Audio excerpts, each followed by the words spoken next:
Thank you for coming for this presentation. And it's my absolute pleasure to introduce Professor Peter Waring, who is the Pro Vice Chancellor of Transnational Education at Murdoch University, as well as the Dean of the Murdoch University Singapore campus. Professor Waring has been a good friend over the years and a constant supporter of PCHE. And I would like to thank him for arriving at very short notice to grace our graduation, as well as to deliver this valuable session on artificial intelligence, AI. I think it's a very prudent topic. And I would like to hand over to Professor Waring. Indeed, Sumesh, for those very kind introductory remarks. And thank you for your very warm welcome. And of course, the invitation to be here. This is my first ever trip to Sri Lanka, even though I've lived in Singapore, which is only 3 hours sort of that way for the last 20 years. So I feel a bit ashamed that this is my first trip to your beautiful country. But I did enjoy my tuk-tuk tour of Colombo yesterday very much. Went through your markets and visited some of your important monuments, the Monument to Independence, met with a snake charmer, tasted great coffee, had some lovely tea, of course, so I really experienced quite a lot, I think, in a short period of time. But it's wonderful to be here, and thank you so much for coming along to this session. So I wanted to, I gave Sumesh an option. I said, what would you like me to talk about when I come to Sri Lanka? I could probably talk about artificial intelligence, which is a research interest of mine. Or I can talk about sustainability issues, which is an interest of mine, and Sumesh said artificial intelligence. And I think this year, everyone seems to be talking about artificial intelligence. So AI really has set the world abuzz. And it was only a year since OpenAI launched ChatGPT 3. Has anyone here experienced ChatGPT? Has anyone used it? You're probably reluctant to say, yes, I've used it, just in case. It's all right, you're allowed to use it. So, yeah, it's only been a year since OpenAI launched ChatGPT. And the adoption rate for ChatGPT has literally soared since it was launched. So this shows you the how long it takes to achieve 1 million users. So it took Netflix 168 weeks to get 1 million users. Facebook, it took 40 weeks. Instagram, just 12.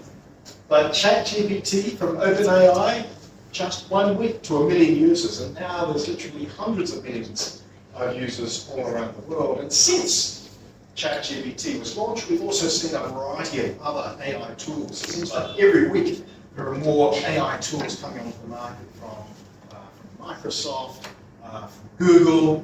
We were talking earlier about Google's new AI tool called Gemini. Has anyone seen Gemini?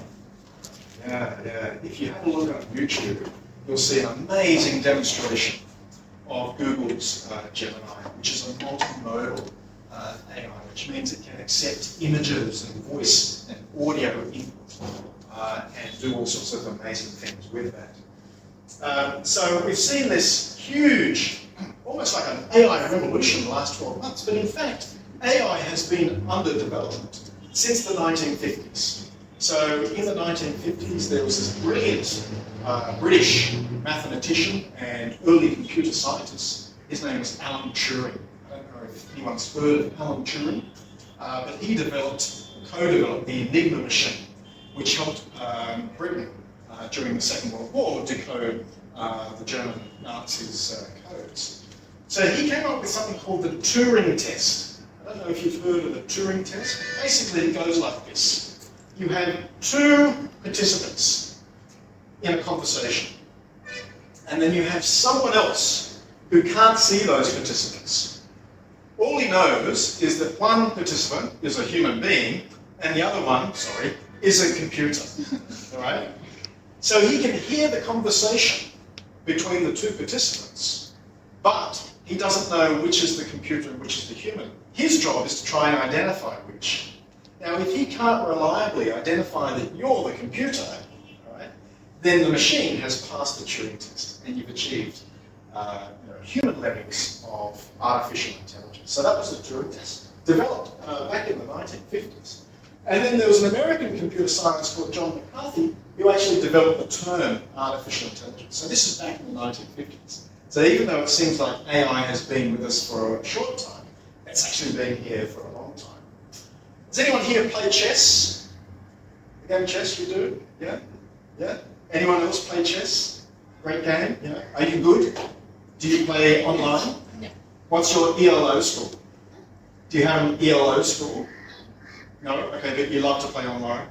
Yeah, yeah. My son is always playing chess, and I have to tell him to stop playing chess sometimes and study. But he says, Dad, it's good for my brain. Good for my brain. Not so sure. But there's a guy called Garry Kasparov, very famous chess grandmaster, sat down with IBM's Deep Blue, early artificial intelligence, back in 1996. And this is an important moment in human history because Deep Blue beat Garry Kasparov, the then best chess player in the world, beat him in chess, a computer program. Okay. So that was an amazing moment. That was back in 1996. Anyone have an Apple device? You know about Apple computers, these things, okay? I won't say it because if I say SR, it'll launch. But, you know, assistance started to come through. Then the European Union said, hang on, let's wait. We need to develop some guidelines about the ethical use of AI because we can see where this is heading. So we need some governance, we need some control over artificial intelligence. And then, of course, you have today's version of generative AI. Generative AI is amazing because it can seemingly come up with new things, new images, new audio, new video even. It can come up with language processing through chatbots. As some of you who have used ChatGPT but don't want to tell me now, it can also write essays. Did you know that? No, we did not know that. Not at all. Most people say the same thing. It also can summarize notes really efficiently. It can do all of that through its large language models. It can also write code. It can write computer code, and it can write really good code. And I was talking with our Dean of Information Technology several weeks ago, and he said, Peter, we have to change. I said, what do we have to change? We have to change our entire computer science degree.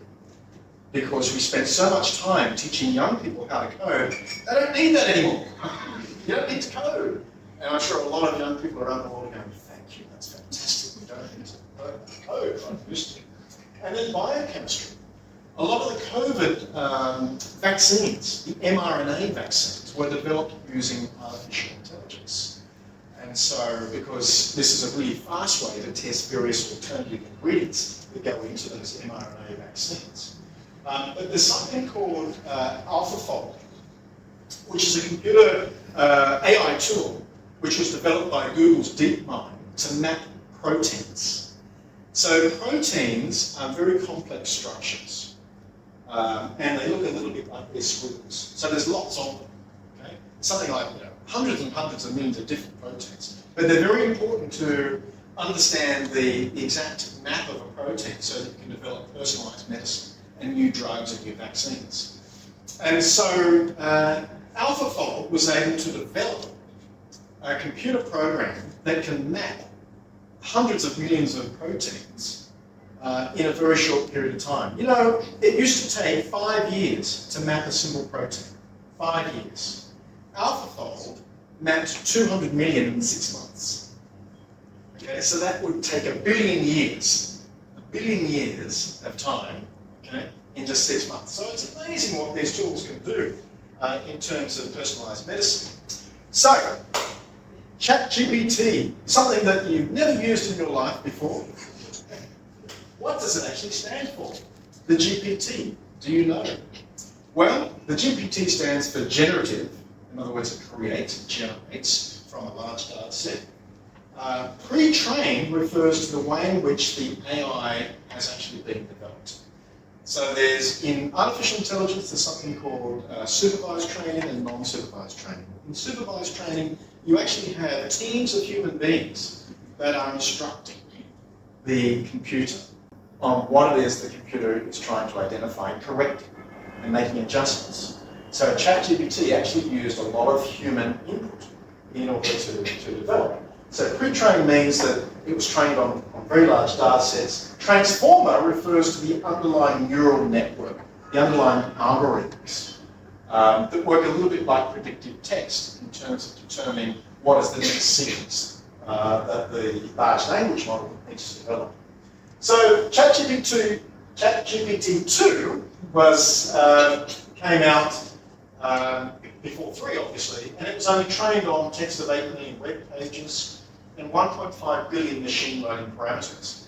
I don't know if you know what a machine learning parameter is, but it's the kind of the rules around or the instructions given to the computer algorithm. So if you're trying to get a computer to identify a cat, okay, then a machine learning parameter would be the shape of the cat's ears, the presence of fur, all right, so that when a computer looks at an image that has certain shaped ears, certain fur, maybe whiskers of a cat, it says, right, that's probably likely it's going to be a cat.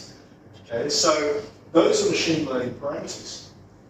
GPT-3 was trained on Wikipedia, various books, and had 175 billion machine learning parameters. So that's a lot, obviously. GPT-4, which is actually a paid service, has 1 to 100 trillion machine learning parameters. So exponential growth in the capacity of these AI tools. And because none of you have ever used ChatGPT 3, I thought that I would use it for you. And you can come up with sort of interesting stuff. So I asked it, for example, explain to a 10-year-old what the purpose of a university education is. Going to a university is like going to a special school for big kids where you learn a lot about different subjects that you find interesting. It's not just about the books and classes, you also make lots of friends and discover more about yourself. It's like a big adventure that helps you become really smart and ready for the exciting things you want to do in the future, right? That's true. Is that how you would explain it to a 10-year-old? So it's got the right kind of tone I think you would want to use. So not too bad.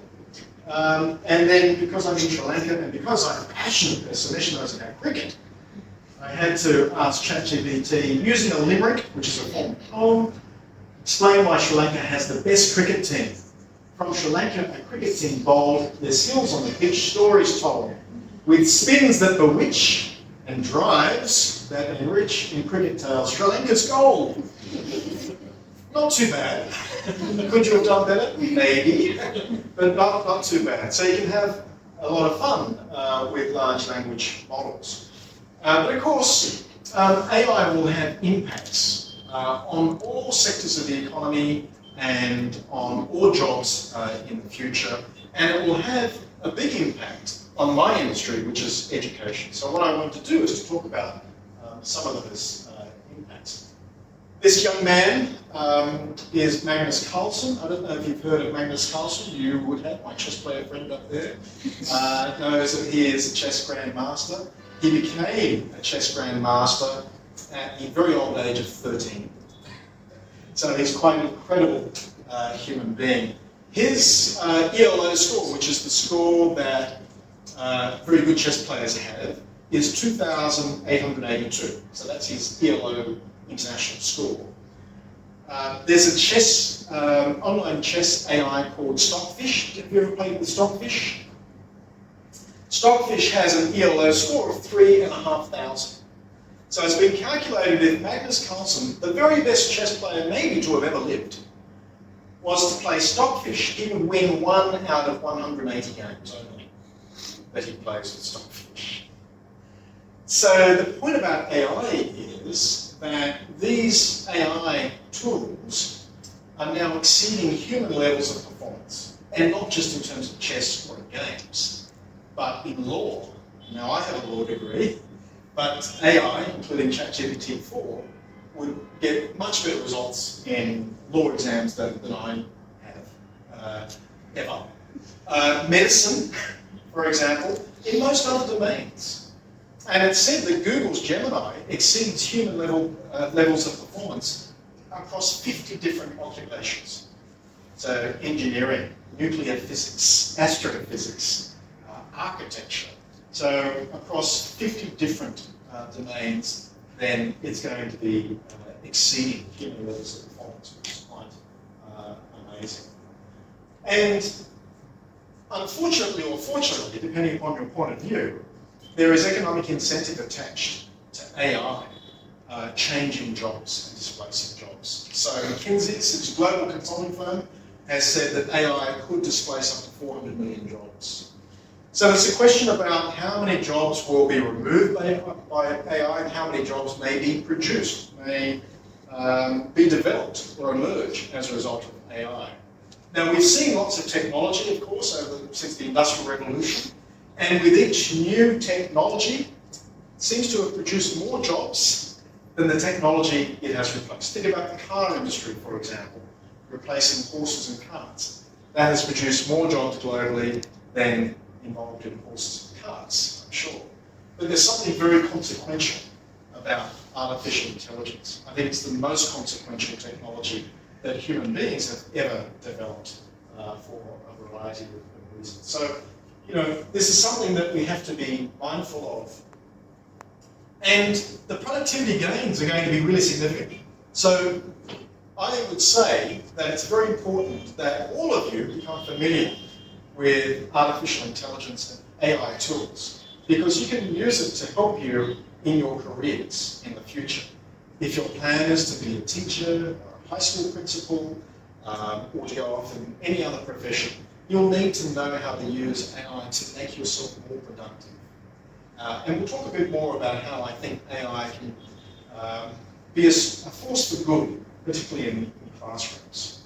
But one of the questions is, who's going to capture the productivity gains? Is it just going to be the Googles and the OpenAIs and the other big tech companies? Will it mean that our world will be more unequal in terms of income? And what kind of policies do we need? Do we need something like a universal basic income? If there aren't enough jobs to provide people, what are we going to do in terms of helping people that have been displaced by artificial intelligence? These are some of the new jobs that are starting to appear, at least in my own country in Australia. Have you ever heard of a prompt engineer? This is someone whose job it is to interact with an AI tool like ChatGPT to actually design the questions. Some of these jobs are being advertised with really big salaries in Australia.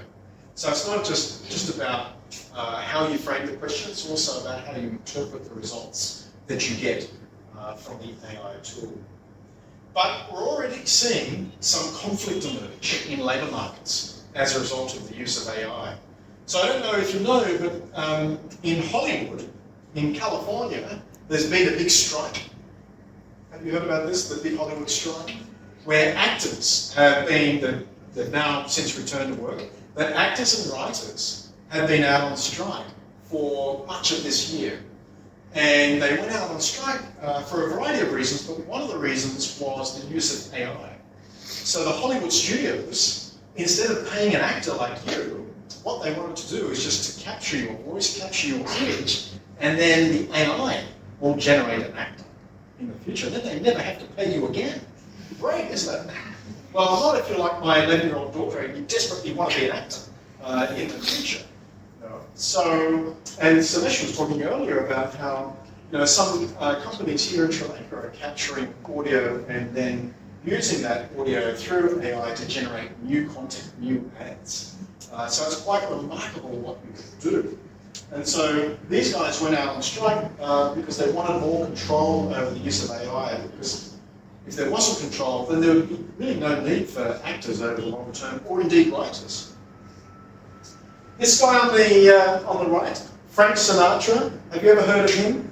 Famous American singer, crooner. He never, ever sang a song called Bohemian Rhapsody. Bohemian Rhapsody is a song by the rock band. Well done, yes, Queen, excellent, okay. Hopefully this will play. This is Frank Sinatra singing Bohemian Rhapsody. Okay, Bohemian Rhapsody, take one. Really? What's it all? Is this the real life? Is this just fantasy? Could you landslide? No escape from reality. Open your eyes, look up to the skies and see. I'm just a boy. So he never sang that. But through using AI, they took his voice, reassembled it, so that it sounds like he's singing a song that he never sang. Now, that may sound fantastic because you bring back a whole range of maybe wonderful singers that have passed on that you would like to hear sing a particular song. But it also opens up the opportunity for fraud as well, something that we'll touch on shortly. What about education? I understand that many of you are looking at careers in education, is that right? You want to be teachers in the future or principals perhaps? Yeah. So what's going to be the impact? Well, I think it's probably going to be positive and negative, like so many things in life. And on the positive side, I think it could free up a lot of your time as a teacher to spend interacting directly with your students like this in a classroom. So teachers at the moment spend a lot of time developing lesson plans, and they spend a lot of time marking. I have, over my career, I'm pretty old now, as you can tell from my hair, I've spent a lot of my time marking. Sometimes with the presence of alcohol, just so it will go faster. Not always, I should say, not always. But no one really likes marking in my profession, I have to say. If someone says, yeah, I really love marking, they're a liar, don't believe them. So AI potentially could help with the routine tasks that come with being a teacher. You know, developing lesson plans, maybe marking and assessing students. But AI can also develop customized or personalized learning for students as well. So for example, my son, when he was born, he had some hearing difficulties that have since been resolved, but he couldn't hear very well. And so his learning was delayed substantially by the fact that he couldn't hear, his language skills weren't there, but he was a brilliant visual learner. So, and even today, he can look at a series of numbers and he can work out patterns, and unfortunately he is quite a good chess player as well. So he's very good at patterns, he's a visual learner. So if his school could have provided him with a personalised learning plan focused on his visual learning capability, not so much on his hearing, his auditory processing, then he would have been better off. So I think AI can very quickly develop personalised, customised learning for students like my son that might require some variation in terms of their approach to learning. And I think it potentially also could reduce the cost of education. So there are lots of countries around the world where education, particularly higher education, remains out of the reach of people because it's quite expensive. And so AI could actually help us to reduce the cost of education and make it a lot more accessible around the world, which is clearly a good thing. And then you have learning analytics. Has anyone heard of learning analytics here? This is where you input a range of student results into AI, and then the AI will determine whether or not the student is likely to succeed or whether they're going to fail, and then what kind of interventions might be appropriate to help that particular student. So that's all good. But there's a question around, well, does AI mean that we're no longer needed as teachers? My view is no. I think we're still very much needed, but our role is going to change. And I think there's going to be much more focus on this kind of experience, working with students face to face. And because, maybe you don't know this, but because ChatGPT writes very good essays and very good science, you probably don't know about that, but it does, then you can't rely upon that as a method of assessment because you don't actually know whether it's the work of the AI or the work of the student. And so what you have to do, I think, is to change your assessment and have more oral examination, have more vivas. Have you heard of the word viva? So you sit down and you have a conversation. Through that conversation, you try to assess the student's knowledge. And then we're going to have more invigilated exams as well. So that will change. Some people say, well, AI means that we won't want to learn anymore. We don't need educators and education. I don't believe that's true. I think it's innately human to want to learn. We all want to learn. And I think the learning will continue, but it's going to be augmented by artificial intelligence. I think one of the issues, though, with AI too is the notion of bias. So a lot of the supervised training large language models have been corrected by human beings. And human beings are fallible, and human beings make mistakes, but human beings also are biased. And that can lead to discrimination. And so we need to make sure that that doesn't impact education. In terms of business, well, really, AI is going to change everything. In the country that I live in now, Singapore, they announced this year that they were opening a Hyundai car factory. And this is the first car factory in Singapore since the 1920s. And so everyone thought, this is a bit weird, small place, car factory. This new factory is going to produce 30,000 electric cars. 30,000 Hyundai electric cars a year. How many people do you think it employs? This big new electric car factory that's going to be producing 30,000 cars. Any ideas? Probably like a very small, like it's not like Have a guess. yes. Zero? No, it's higher than zero. Quite close, 40 people. 40 people! The rest of it's all robots and artificial intelligence. So it's crazy, the productivity that you can get through the application of AI. So, and somewhat scary. So, this is what I was saying to Sodesh earlier, that AI is a topic that I find exhilarating and terrifying at the same time. And I'm not sure, some days I feel very exhilarated by the prospects of AI and others quite terrified by it. But it's going to change everything from production processes, product design, and innovation. I was talking to engineers and architects that designed a new building for us at Murdoch University in Perth. It's an amazing new building. And much of it was designed using AI. So they put in certain parameters and it was the AI that largely designed the building. Automated customer engagement. I have a friend in Singapore who works for a global software company. And this global software company has call centers in the Philippines and elsewhere in Asia. They employ, I don't know, maybe about 800-900 people in these call centers. They're about ready to replace all of those call centers with AI engagement. So when you call, what would normally be a customer call center, you'll be interacting with an AI chatbot, not a human being.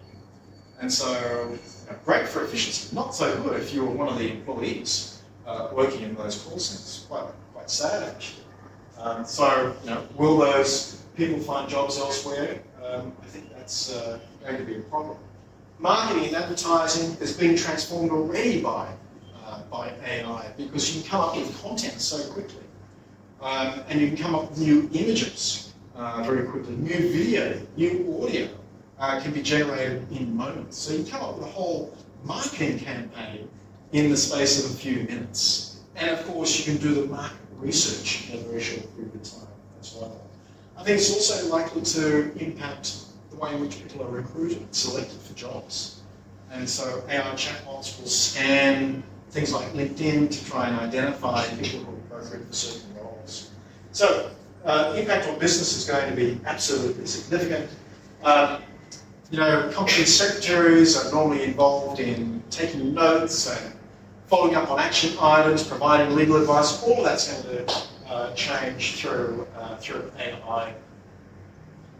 And then data analysis will free up company directors' time significantly. There's actually a company in Hong Kong, and they're quite famous. They're called Deep Knowledge Ventures. And they're quite famous because they appointed the first robo-director. This is an AI chatbot that sits in their boardroom who they consult on any major decisions. All right, so you have to, makes it interesting to find out, okay, who's actually making the decisions here? Is it the robot or the people? Now, under most corporate law, you can't simply appoint a non-natural person, a machine, to make those decisions. But this company has decided to appoint this robo-director. But again, AI corporations raises ethical questions for company directors and managers about bias, about discrimination, and about privacy, because revealing all of your information to an AI chatbot means that others potentially could use it. My wife works for a solar panel manufacturer, so their company makes solar panels, and in her company they're not allowed to use ChatGPT or any of the other AI tools because they're concerned that their intellectual property will go into the training materials of the AI and could be used by competitor companies. So now companies are saying, well, we don't want you to use those sorts of AI tools, we'll have to develop our own specific AI tools to protect our intellectual property. So there are some concerns around that. So what are we to make of artificial intelligence? Well, there's this Israeli public intellectual, Yuval Noah Harari. He's written a lot of very famous books, one called Sapiens, which is the history of the human race. I don't know if you've ever seen that. He says to be able to use AI for good, we need to understand its potential for evil as well, which I think is actually spot on. To be able to use it for good, we need to understand how it could be used for evil. And we have to make sure there are good protections for human beings. So the AI needs to serve us as human beings and not rule our lives. There's a famous professor at MIT. He's a professor of physics, or astrophysics actually, but he's written a lot about artificial intelligence. His name is Professor Max Tegmark. And he, in a book called Life 3.0, which I read a number of years ago, he said, look, there's a couple of things that we should never do with AI. We should never teach AI how to code, and we should never connect it to the internet. Well, we've done both of those things. We've done both of those things now. So really the genie is out of the bottle. And we now need to make sure that there's adequate guidelines and protections to ensure that it doesn't result in all sorts of problems. For example, fake news. Has anyone seen the images of the former President of the United States, Donald Trump, who seems to be, being marched around by police? It's like he's been arrested. Have you seen those images online? Those fake images, maybe they'll become true one day, but at the moment they're fake. Let's hope so, in my view, but anyway. They're fake images. And so AI lends itself to manipulation, and you can change news stories. May 23rd this year, the S&P index of stocks in the United States fell by 1/3%, because there was an image that was released online through Twitter, now X, and the image showed the Pentagon, the Pentagon, the US military building, with black smoke coming up from it. It looked like the Pentagon had been bombed or a bomb had gone off or something like that, something terrible had happened. And so the stock market fell by 1/3% until it was determined that the image was fake, and there'd been no such incident. But it was so real to a lot of the traders that they instantly put in their sell orders to sell off. Now, someone probably had shorted the market, knowing that that's exactly what would have happened, that the market would fall on the basis of that image. They probably shorted the market and probably made a lot of money on that, releasing that one fake image online. So, we're all open to manipulation. As human beings, our sense of perception is quite limited in many respects, so we have to be careful.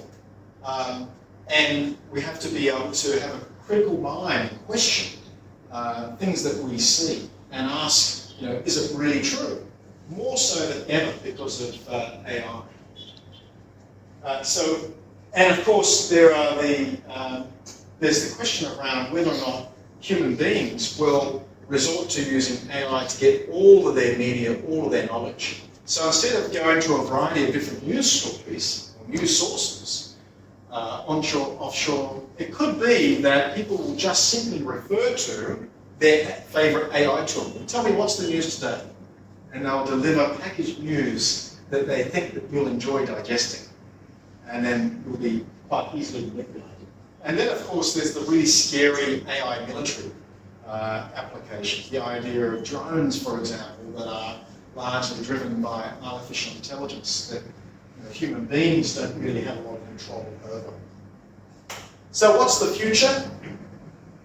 As I said earlier, exhilarating and terrifying at the same time. It could be that whole corporations are managed by AI. Everything, the entire production process could be managed. A little bit like the car factory in Singapore. 40 employees at the moment, maybe you don't need all of them. Maybe that could be eliminated. But on the other hand, solutions found to all sorts of wicked problems that we face in the world today, from conflict to crime, to climate change, to medicine, to diseases, to cancer perhaps, we can find solutions to. There is the possibility of new innovations in energy, for example. Maybe new innovations in renewable energy, more efficient solar cells, nuclear fusion. Nuclear fusion reactors in everyone's home that powers everything for free. Wouldn't that be lovely? So AI might deliver on some of these. And medical breakthroughs that can extend our lifespan beyond maybe 115, 120 years into the future. I think what we're going to see in the not too distant future is AI tools that build better versions of itself. And when you get to that point, you'll see something called recursive intelligence. Recursive intelligence means that it's always self-improving.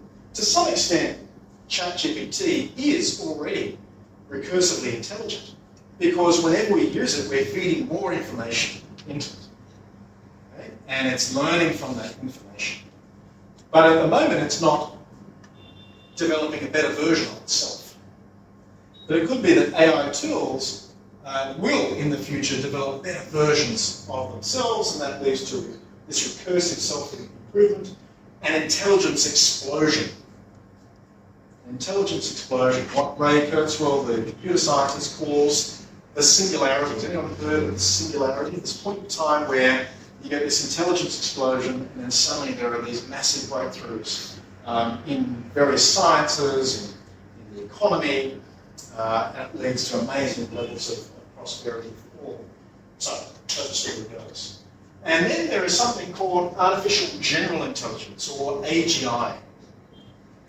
Artificial general intelligence, where most of the companies seem to be moving towards, Google, Amazon, Microsoft, and OpenAI, they're moving to this notion of artificial general intelligence, AGI, which means that basically anything can be done by the AI. Okay?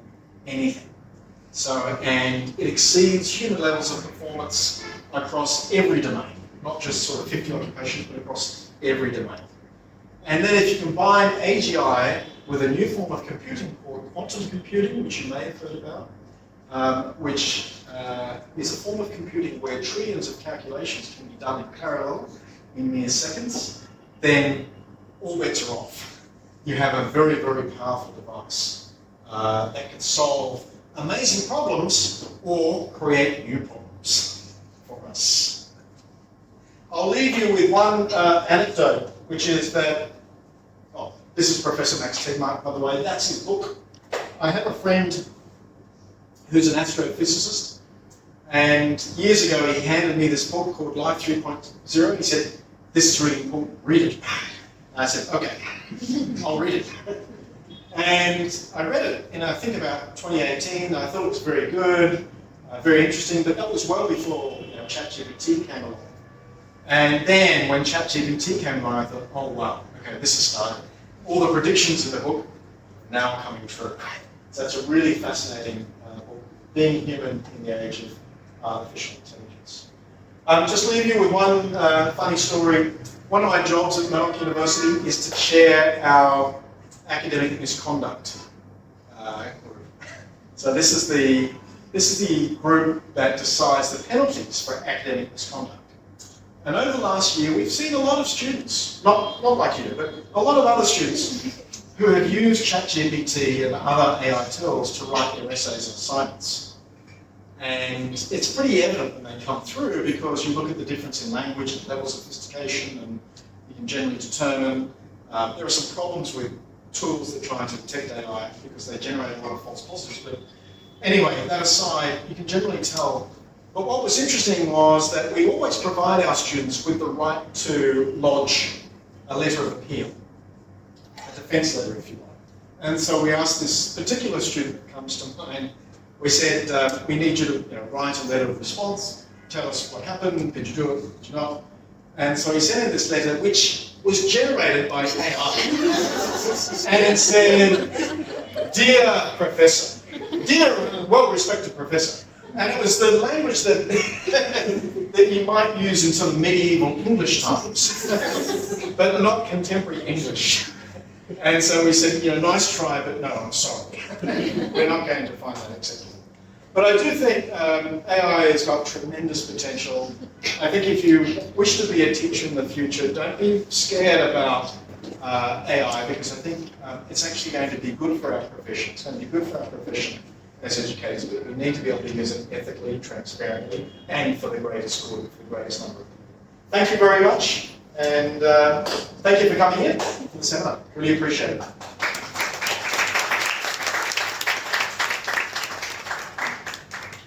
Happy to take any questions if there are any questions. Not sure that I can answer them, but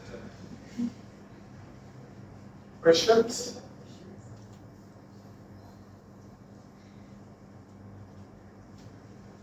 Please don't be shy. Or you could ask ChatGPT, ask a question.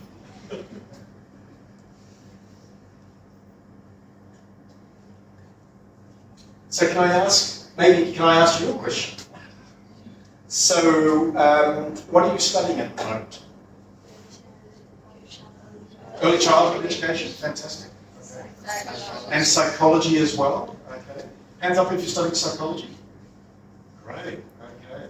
Very good. Okay. So, have you thought about how AI might be going to impact your profession? I would say not exactly, because the career is basically based on the human mind. Yes. And though AI can replicate it, it's not exactly like it is. Yes. It will have an impact, but not much. Yeah. Like the other careers. Yeah. Yeah. I wonder whether it could be used as a diagnostic tool Maybe.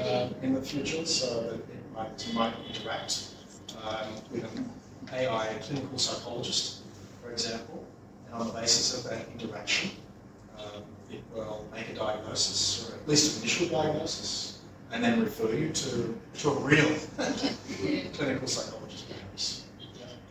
Okay.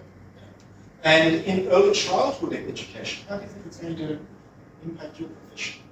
I think that's something more positive than negative, because the age calculation is very then it's more use it.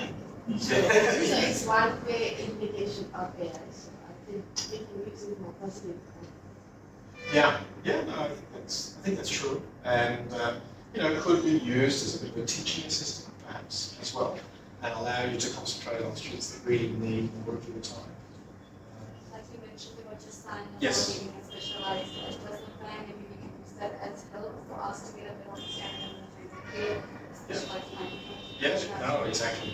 Yeah, that's right. Yeah, and it could be in the future that a student will complete a questionnaire before they start. It will make the appearance for the children that you're dealing with.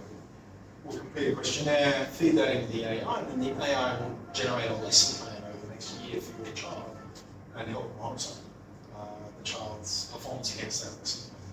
So, the age of personalised learning is certainly, I think, here now. I have to tell you also that AI has saved my life. So in Singapore, I drive an electric car because petrol is very expensive everywhere, as we all know. I drive an electric car, and it's a Tesla. And I was driving one day with my wife, and I was driving down the highway, and I put on my right indicator. I was going to go into the lane, and I also looked, and there was nothing there. And I started to merge in the lane, and then suddenly the car wrenched itself out of my. So I was steering this way, and the car went back into your lane like this, and then motorcycles went shoo shoo shoo. I hadn't seen the motorcycles at all because they were travelling way too fast. But the AI had seen them. And it decided that no, you're not going into that lane, you're going to stay in this lane, and actually move the car back. So, you know, without that, I would have been in an accident, I think. So, you know, some good, some good. Okay, all right.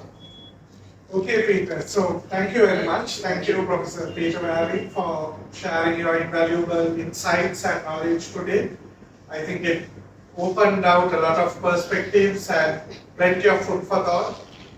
So thank you very much, and we look forward to seeing you tomorrow. And